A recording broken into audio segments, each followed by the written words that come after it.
قرآن مجید کا 8واں سورہ، سورہ انفال۔ شروع نام سے اللہ کے جو بڑا مہربان نہایت رحم کرنے والا ہے۔ پیغمبر صلی اللہ علیہ وآلہ وسلم، یہ لوگ آپ سے انفال کے بارے میں سوال کرتے ہیں تو آپ صلی اللہ علیہ وآلہ وسلم کہہ دیجئے کہ انفال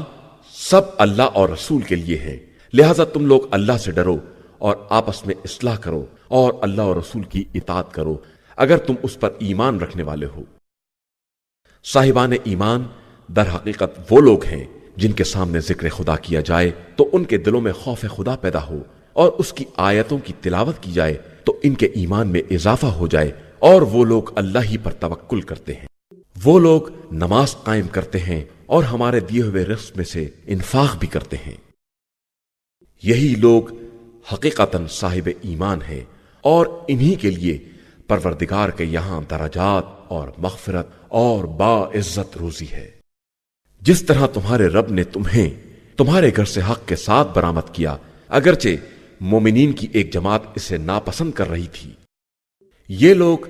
آپ صلی اللہ علیہ وآلہ وسلم سے حق کے واضح ہو جانے کے بعد بھی اس کے بارے میں بحث کرتے ہیں، جیسے کہ موت کی طرف ہکائے جا رہے ہوں اور حسرت سے دیکھ رہے ہوں۔ اور اس وقت کو یاد کرو جبکہ خدا تم سے وعدہ کر رہا تھا کہ 2 گروہوں میں سے ایک تمہارے لیے بہرحال ہے، اور تم چاہتے تھے کہ وہ طاقت والا گروہ نہ ہو، اور اللہ اپنے کلمات کے ذریعے حق کو ثابت کرنا چاہتا ہے اور کفار کے سلسلے کو قطع کر دینا چاہتا ہے، تاکہ حق ثابت ہو جائے اور باطل فنا ہو جائے، چاہے مجرمین اسے کسی قدر برا کیوں نہ سمجھیں۔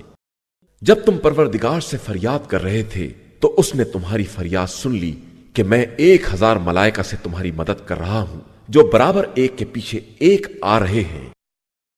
اور اسے ہم نے صرف ایک بشارت قرار دیا تاکہ تمہارے دل مطمئن ہو جائیں، اور مدد تو صرف اللہ ہی کی طرف سے ہے، اللہ ہی صاحب عزت اور صاحب حکمت ہے۔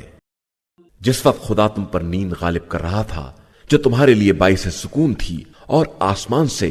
پانی نازل کر رہا تھا تاکہ تمہیں پاکیزہ بنا دے اور تم سے شیطان کی کثافت کو دور کر دے اور تمہارے دلوں کو مطمئن بنا دے اور تمہارے قدموں کو ثبات عطا کر دے۔ جب تمہارا پروردگار ملائکہ کو وحی کر رہا تھا کہ میں تمہارے ساتھ ہوں، لہذا تم صاحبان ایمان کو ثبات قدم عطا کرو، میں عنقریب کفار کے دلوں میں رعب پیدا کر دوں گا، لہذا تم کفار کی گردن کو مار دو اور ان کی تمام انگلیوں کے پور پور کاٹ دو۔ یہ اس لیے ہے کہ ان لوگوں نے خدا اور رسول صلی اللہ علیہ وآلہ وسلم کی مخالفت کی ہے، اور جو خدا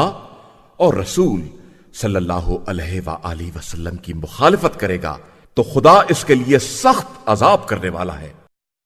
یہ تو دنیا کی سزا ہے جسے یہاں چکھو، اور اس کے بعد کافروں کے لیے جہنم کا عذاب بھی ہے۔ اے ایمان والو، جب کفار سے میدان جنگ میں ملاقات کرو تو خبردار انہیں پیٹھ نہ دکھانا، اور جو آج کے دن پیٹھ دکھائے گا وہ غضب الہی کا حقدار ہوگا، اور اس کا ٹھکانہ جہنم ہوگا جو بدترین انجام ہے، علاوہ ان لوگوں کے جو جنگی حکمت عملی کی بنا پر پیچھے ہٹ جائیں یا کسی دوسرے گروہ کی پناہ لینے کے لیے اپنی جگہ چھوڑ دیں۔ پس تم لوگوں نے ان کفار کو قتل نہیں کیا بلکہ خدا نے قتل کیا ہے، اور پیغمبر آپ صلی اللہ علیہ وآلہ وسلم نے سنگریزے نہیں پھینکے ہیں بلکہ خدا نے پھینکے ہیں، تاکہ صاحبان ایمان پر خوب اچھی طرح احسان کر دیں کہ وہ سب کی سننے والا اور سب کا حال جاننے والا ہے۔ یہ تو احسان ہے، اور خدا کفار کے مکر کو کمزور بنانے والا ہے۔ اگر تم لوگ فتح چاہتے ہو تو یہ فتح آ گئی، اور اگر تم جنگ سے باز آ جاؤ تو اس میں تمہارے لیے بھلائی ہے، اور اگر دوبارہ ایسا کرو گے تو ہم بھی پلٹ کر آ رہے ہیں، اور تمہارا گروہ کتنا ہی بڑا کیوں نہ ہو کام آنے والا نہیں ہے، اور اللہ ہمیشہ صاحبان ایمان کے ساتھ ہے۔ ایمان والو، اللہ اور رسول کی اطاعت کرو اور اس سے روگردانی نہ کرو جبکہ تم سن بھی رہے ہو،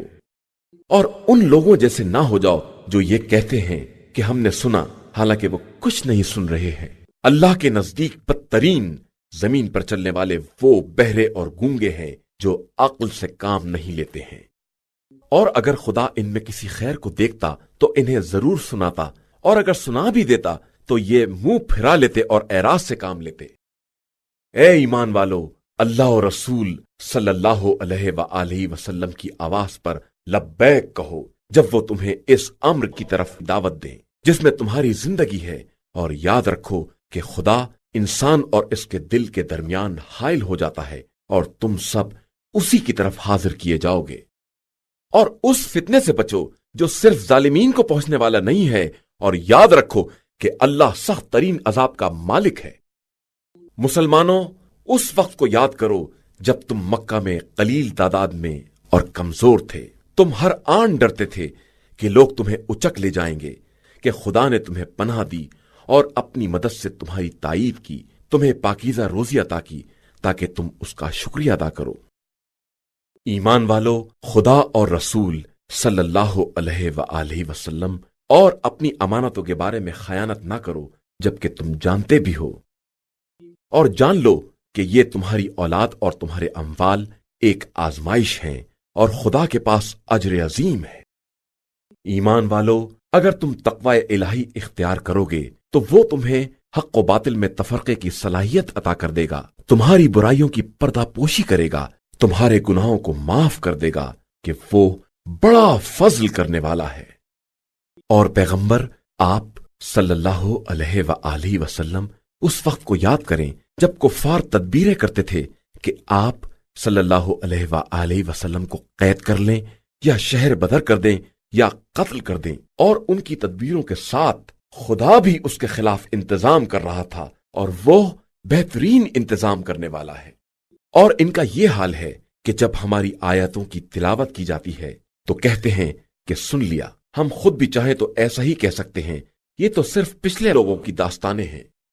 اور اس وقت کو یاد کرو جب انہوں نے کہا کہ خدایا، اگر یہ تیری طرف سے حق ہے تو ہم پر آسمان سے پتھر برسا دے یا عذاب علیم نازل کر دے۔ حالانکہ اللہ ان پر اس وقت تک عذاب نہ کرے گا جب تک پیغمبر آپ صلی اللہ علیہ وآلہ وسلم ان کے درمیان ہیں، اور خدا ان پر عذاب کرنے والا نہیں ہے اگر یہ توبہ اور استغفار کرنے والے ہو جائیں۔ اور ان کے لیے کون سی بات ہے کہ خدا ان پر عذاب نہ کرے جبکہ یہ لوگوں کو مسجد الحرام سے روکتے ہیں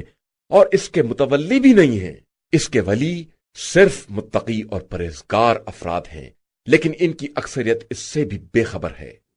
ان کی تو نماز بھی مسجد الحرام کے پاس صرف تالی اور سیٹی ہے، لہذا اب تم لوگ اپنے کفر کی بنا پر عذاب کا مزہ چکھو۔ جن لوگوں نے کفر اختیار کیا یہ اپنے اموال کو صرف اس لیے خرچ کرتے ہیں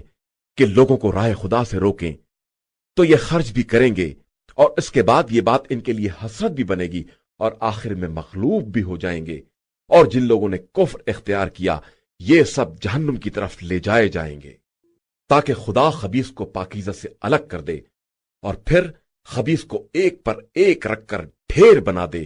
اور سب کو اکٹھا جہنم میں جھونک دے کہ یہی لوگ خسارہ اور گھاٹے والے ہیں۔ پیغمبر آپ صلی اللہ علیہ وآلہ وسلم کافروں سے کہہ دیجئے کہ اگر یہ لوگ اپنے کفر سے باز آ جائیں تو ان کے گزشتہ گناہ معاف کر دیے جائیں گے، لیکن اگر پھر پلٹ گئے تو گزشتہ لوگوں کا طریقہ بھی گزر چکا ہے۔ اور تم لوگ ان کفار سے جہاد کرو یہاں تک کہ فتنے کا وجود نہ رہ جائے اور سارا دین صرف اللہ کے لیے رہ جائے۔ پھر اگر یہ لوگ باز آ جائیں تو اللہ ان کے اعمال کا خوب دیکھنے والا ہے، اور اگر دوبارہ پلٹ جائیں تو یاد رکھو کہ خدا تمہارا مولا اور سرپرست ہے، اور وہ بہترین مولا و مالک اور بہترین مددگار ہے۔ اور یہ جان لو کہ تمہیں جس چیز سے بھی فائدہ حاصل ہو اس کا 5واں حصہ اللہ، رسول صلی اللہ علیہ وآلہ وسلم کے قرابت دار، ایتام، مساکین اور مسافران غربت زدہ کے لیے ہے۔ اگر تمہارا ایمان اللہ پر ہے اور اس نصرت پر ہے جو ہم نے اپنے بندے پر حق و باطل کے فیصلے کے دن جب دو جماعتیں آپس میں ٹکرا رہی تھی نازل کی تھی، اور اللہ ہر شے پر قادر ہے۔ جبکہ تم وادی کے قریبی محاذ پر تھے اور وہ لوگ دور والے محاذ پر تھے، اور قافلہ تم سے نشیب میں تھا، اور اگر تم پہلے سے جہاد کے وعدے پر نکلتے تو یقیناً اس کے خلاف کرتے، لیکن خدا ہونے والے امر کا فیصلہ کرنا چاہتا تھا تاکہ جو ہلاک ہو وہ دلیل کے ساتھ اور جو زندہ رہے وہ بھی دلیل کے ساتھ، اور اللہ سب کی سننے والا اور سب کے حال دل کا جاننے والا ہے۔ جب خدا ان کو تمہاری نظروں میں کم کر کے دکھلا رہا تھا کہ اگر زیادہ دکھلا دیتا تو تم سست پڑ جاتے اور آپس ہی میں جھگڑا کرنے لگتے، لیکن خدا نے تمہیں اس جھگڑے سے بچا لیا کہ وہ دل کے رازوں سے بھی باخبر ہے۔ اور جب خدا مقابلے کے وقت تمہاری نظروں میں دشمنوں کو کم دکھلا رہا تھا اور ان کی نظروں میں تمہیں کم کر کے دکھلا رہا تھا تاکہ اس امر کا فیصلہ کر دے جو ہونے والا تھا، اور سارے امور کی بازگشت اللہ ہی کی طرف ہے۔ ایمان والو، جب کسی گروہ سے مقابلہ کرو تو ثبات قدم سے کام لو اور اللہ کو بہت یاد کرو کہ شاید اسی طرح کامیابی حاصل کر لو، اور اللہ اور اس کے رسول صلی اللہ علیہ وآلہ وسلم کی اطاعت کرو، اور آپس میں اختلاف نہ کرو کہ کمزور پڑ جاؤ اور تمہاری ہوا بگڑ جائے، اور صبر کرو کہ اللہ صبر کرنے والوں کے ساتھ ہے۔ اور ان لوگوں جیسے نہ ہو جاؤ جو اپنے گھروں سے اتراتے ہوئے اور لوگوں کو دکھانے کے لیے نکلے اور راہ خدا سے روکتے رہے کہ اللہ ان کے اعمال کا احاطہ کیے ہوئے ہے۔ اور اس وقت کو یاد کرو جب شیطان نے ان کے لیے ان کے اعمال کو آراستہ کر دیا اور کہا کہ آج کوئی تم پر غالب آنے والا نہیں ہے اور میں تمہارا مددگار ہوں۔ اس کے بعد جب دونوں گروہ آمنے سامنے آئے تو الٹے پاؤں بھاگ نکلا اور کہا کہ میں تم لوگوں سے بری ہوں، میں وہ دیکھ رہا ہوں جو تم نہیں دیکھ رہے ہو، اور میں اللہ سے ڈرتا ہوں کہ وہ سخت عذاب کرنے والا ہے۔ جب منافقین اور جن کے دلوں میں کھوٹ تھا کہہ رہے تھے کہ ان لوگوں کو ان کے دین نے دھوکہ دیا ہے، حالانکہ جو شخص اللہ پر اعتماد کرتا ہے تو خدا ہر شے پر غالب آنے والا اور بڑی حکمت والا ہے۔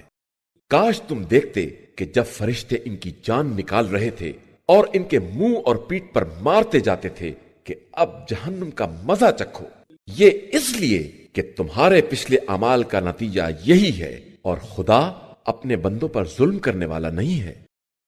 جو حال آل فرعون اور ان کے پہلے والوں کا تھا کہ انہوں نے آیات الہیہ کا انکار کیا تو خدا نے انہیں ان کے گناہوں کی گرفت میں لے لیا کہ اللہ قوی بھی ہے اور شدید عذاب کرنے والا بھی ہے۔ یہ اس لیے کہ خدا کسی قوم کو دی ہوئی نعمت کو اس وقت تک نہیں بدلتا جب تک وہ خود اپنے تئیں تغیر نہ پیدا کر دیں کہ خدا سننے والا بھی ہے اور جاننے والا بھی ہے۔ جس طرح آل فرعون اور ان کے پہلے والوں کا انجام ہوا کہ انہوں نے پروردگار کی آیات کا انکار کیا تو ہم نے ان کے گناہوں کی بنا پر انہیں ہلاک کر دیا اور آل فرعون کو غرق کر دیا کہ یہ سب کے سب ظالم تھے۔ زمین پر چلنے والوں میں بدترین افراد وہ ہیں جنہوں نے کفر اختیار کر لیا اور اب وہ ایمان لانے والے نہیں ہیں، جن سے آپ صلی اللہ علیہ وآلہ وسلم نے عہد لیا، اور اس کے بعد وہ ہر مرتبہ اپنے عہد کو توڑ دیتے ہیں اور خدا کا خوف نہیں کرتے۔ اگر وہ جنگ میں تمہارے قبضے میں آ جائیں تو انہیں اور ان کے پشتبان سب کو نکال باہر کرو تاکہ عبرت حاصل کریں۔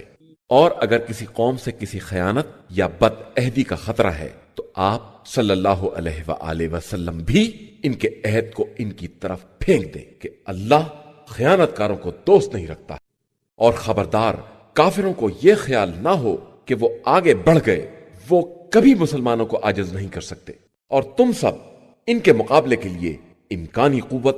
اور گھوڑوں کی صف بندی کا انتظام کرو، جس سے اللہ کے دشمن، اپنے دشمن اور ان کے علاوہ جن کو تم نہیں جانتے ہو اور اللہ جانتا ہے، سب کو خوف زدہ کر دو۔ اور جو کچھ بھی راہ خدا میں خرچ کرو گے سب پورا پورا ملے گا، اور تم پر کسی طرح کا ظلم نہیں کیا جائے گا۔ اور اگر وہ صلح کی طرف مائل ہوں تو تم بھی جھک جاؤ اور اللہ پر بھروسہ کرو کہ وہ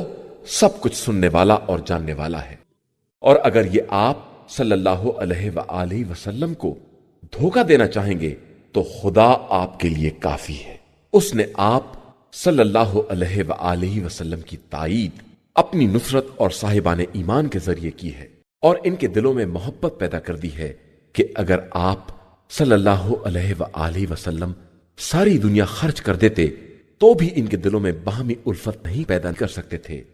لیکن خدا نے یہ الفت و محبت پیدا کر دی ہے کہ وہ ہر شے پر غالب اور صاحب حکمت ہے۔ اے پیغمبر، آپ صلی اللہ علیہ وآلہ وسلم کے لیے خدا اور وہ مومنین کافی ہیں جو آپ صلی اللہ علیہ وآلہ وسلم کا اتباع کرنے والے ہیں۔ اے پیغمبر، آپ صلی اللہ علیہ وآلہ وسلم لوگوں کو جہاد پر آمادہ کریں۔ اگر ان میں 20 بھی صبر کرنے والے ہوں گے تو 200 پر غالب آ جائیں گے، اور اگر 100 ہوں گے تو ہزاروں کافروں پر غالب آ جائیں گے، اس لیے کہ کفار سمجھدار قوم نہیں ہے۔ اب اللہ نے تمہارا بار ہلکا کر دیا ہے اور اس نے دیکھ لیا ہے کہ تم میں کمزوری پائی جاتی ہے، تو اگر تم میں 100 بھی صبر کرنے والے ہوں گے تو 200 پر غالب آ جائیں گے، اور اگر 1000 ہوں گے تو بحکم خدا 2000 پر غالب آ جائیں گے، اور اللہ صبر کرنے والوں کے ساتھ ہے۔ کسی نبی کو یہ حق نہیں ہے کہ وہ قیدی بنا کر رکھے جب تک زمین میں جہاد کی سختیوں کا سامنا نہ کرے۔ تم لوگ تو صرف مال دنیا چاہتے ہو، جبکہ اللہ آخرت چاہتا ہے، اور وہی صاحب عزت و حکمت ہے۔ اگر خدا کی طرف سے پہلے فیصلہ نہ ہو چکا ہوتا تو تم لوگوں نے جو فدیہ لے لیا تھا اس پر عذاب عظیم نازل ہو جاتا۔ پس اب جو مال غنیمت حاصل کر لیا ہے اسے کھاؤ کہ وہ حلال اور پاکیزہ ہے، اور تقوی الہی اختیار کرو کہ اللہ بہت بخشنے والا اور مہربان ہے۔ اے پیغمبر صلی اللہ علیہ وآلہ وسلم، اپنے ہاتھ کے قیدیوں سے کہہ دیجئے کہ اگر خدا تمہارے دلوں میں نیکی دیکھے گا تو جو مال تم سے لے لیا گیا ہے اس سے بہتر نیکی تمہیں عطا کر دے گا، اور تمہیں معاف کر دے گا کہ وہ بڑا بخشنے والا اور مہربان ہے۔ اور اگر یہ آپ صلی اللہ علیہ وآلہ وسلم سے خیانت کرنا چاہتے ہیں تو اس سے پہلے خدا سے خیانت کر چکے ہیں، جس کے بعد خدا نے ان پر قابو عطا کر دیا کہ وہ سب کچھ جاننے والا اور صاحب حکمت ہے۔ بے شک جو لوگ ایمان لائے اور انہوں نے ہجرت کی اور راہ خدا میں اپنے جان و مال سے جہاد کیا، اور جنہوں نے پناہ دی اور مدد کی، یہ سب آپس میں ایک دوسرے کے ولی ہیں۔ اور جن لوگوں نے ایمان اختیار کر کے ہجرت نہیں کی، ان کی ولایت سے آپ صلی اللہ علیہ وآلہ وسلم کا کوئی تعلق نہیں ہے جب تک ہجرت نہ کریں۔ اور اگر دین کے معاملے میں تم سے مدد مانگے تو تمہارا فرض ہے کہ مدد کر دو، علاوہ اس قوم کے مقابلے کے جس سے تمہارا معاہدہ ہو چکا ہے کہ اللہ تمہارے اعمال کو خوب دیکھنے والا ہے۔ جو لوگ کفر والے ہیں وہ آپس میں ایک دوسرے کے مددگار ہیں، اور اگر تم ایمان والوں کی مدد نہ کرو گے تو زمین میں فتنہ اور عظیم فساد برپا ہو جائے گا۔ اور جن لوگوں نے ایمان اختیار کیا اور ہجرت کی اور راہ خدا میں جہاد کیا اور پناہ دی اور نصرت کی، وہی در حقیقت واقعی مومن ہیں، اور انہی کے لیے مغفرت اور باعزت رزق ہے۔ اور جو لوگ بعد میں ایمان لے آئے اور ہجرت کی اور آپ صلی اللہ علیہ وآلہ وسلم کے ساتھ جہاد کیا، وہ بھی تم ہی میں سے ہیں۔ اور قرابت دار کتاب خدا میں سب آپس میں ایک دوسرے سے زیادہ اولیت اور قربت رکھتے ہیں۔ بے شک اللہ ہر شے کا بہترین جاننے والا ہے۔